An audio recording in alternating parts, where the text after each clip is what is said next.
Well, Amazon has released their information on Strixhaven earlier than I had anticipated, so let's just dive right in, and we'll do a comparison to D&D Beyond and see what we can discern from that. So first we have this bit, which is probably what you're going to get on the back of the book, Rollicking Campus Adventures for the World's Greatest Role-Playing Game. The greatest minds in the multiverse meet at Strixhaven University. Professors convey fantastic secrets to eager students, and life on campus is frenetic. But danger lurks even here. Campus hijinks mixed with mishaps and sinister plots, and it's up to you to save the day. Strixhaven, a curriculum of chaos, introduces the fantastical setting of Strixhaven University to Dungeons & Dragons, drawn from the multiverse of Magic the Gathering. It also provides rules for creating characters who are students in one of its 5 colleges. Keep that in mind, that's important. Characters can explore the settings over the course of 4 adventures, which can be played together or on their own. Each describes an academic year filled with scholarly pursuits, campus shenanigans, exciting friendships, hidden dangers, and perhaps even romance. It includes 4 new D&D adventures that can be played as standalones or woven together to be a campaign from 1 to 10. Add a new playable race, an Owlin, one of the owl folk who study at the university. Includes a bestiary of over 40 magical creatures and NPCs. Experience D&D in new ways through academic challenges, extracurricular activities, and jobs, and relationships explored on campus. Includes a beautifully illustrated double-sided poster map that shows Strixhaven campus on one side and important locations on the other. And attend an elite mage university, choose your college, and adventure your way to graduation. Now, if we were to compare that to D&D Beyond, we'll see that there's a couple of things that are different. The top is the same, pretty much, but we see D&D Beyond says new player character options, including feats and a new background. We don't have anything like that listed on Amazon. New spells and new magic items, not listed on Amazon.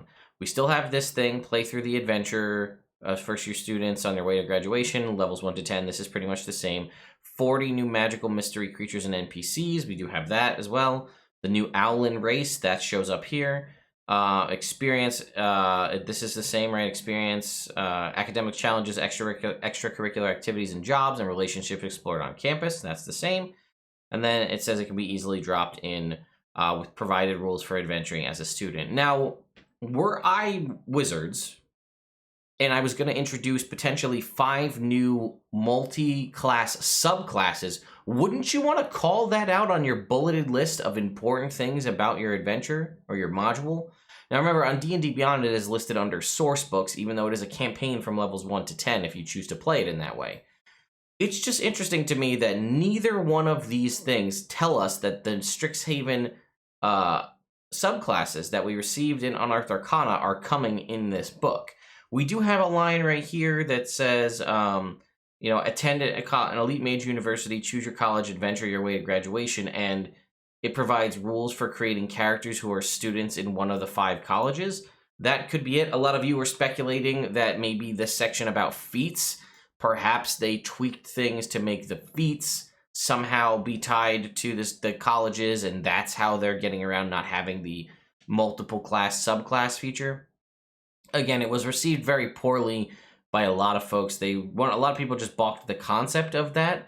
I balked more at the mechanics of how certain classes kind of got shafted by the way their base class features work. But I still was a fan of the overall concept. And yeah, neither one of these actually says anything about it. We'll go check the Wizards website real quick and see if they've put out anything on Strixhaven. I don't believe they have. No, we just have, yeah. This is also the problem when you scroll down to look at the news. They haven't updated their latest news section since June 7th, which really does not help us at all when we're trying to look up news. But we know several things have come out. So here's Strixhaven. If we click on it here on the D&D website, it just says it'll be announced tomorrow at D&D Live. So yeah, we have 2 different articles or postings, one from Amazon, one from D&D Beyond, both providing some similar information, one of that being that the owl folk from Folk of the Feywild will be renamed the Owlin and will show up. We also saw earlier when they mentioned Wild Beyond the Witchlight regarding the Hobgoblin of the Feywild that's not going to be in any of the books we're going to see this year, but it's going to be play tested in a future book of some kind. So I don't know what that means. What we'll see in the future that the Hobgoblin of the Feywild, but it may return. Yeah, I don't know. I mean, we saw it. Everybody's been clamoring about why there's no Dragon Warlock in Fizban's Treasury of Dragons, but I've been saying this for a while, and I feel like this just reiterates it. We don't get out of left field subclasses or things like that. When they get them, it's always something we've seen in some form in the Unearthed Arcana. So the fact that we saw those subclasses and they could possibly all be scrapped is kind of weird to me. But, you know, like I said, nothing's saying that maybe tomorrow, when the official announcement is made and everybody has released their NDAs and they can talk about it, we'll learn a little bit more. Again, tomorrow, I think it's middle of the day, or maybe it's early afternoon. I forget when they're supposed to have the deep dive on this, which, again, the Strixhaven, or the Wild Beyond the Witchlight deep dive, they really played an 8-minute video that released several hours before on YouTube that you could find talking about what Wild Beyond the Witchlight is. And there was a handful of, all one-off comments from Chris Perkins that I'll make a separate video on. But we'll have something like this come tomorrow, and I imagine if it was similar to what we saw for Fizban's, there would have been a press conference where several folks were invited, they were allowed to take notes, and they were under NDA to release it until probably tomorrow. So maybe we'll get the official wording that the subclasses indeed are in the book.